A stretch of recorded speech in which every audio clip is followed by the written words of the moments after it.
Meaning of between. Between is a preposition, and sometimes an adverb, used to show a position, connection, or choice in the middle of two, or sometimes more distinct, things or people.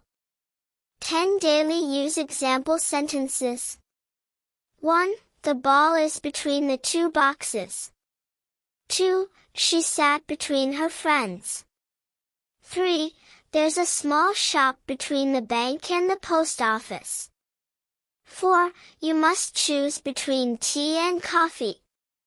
5. The fight was between two students. 6. Let's keep this secret between us. 7. The meeting is scheduled between 2 and 4 p.m.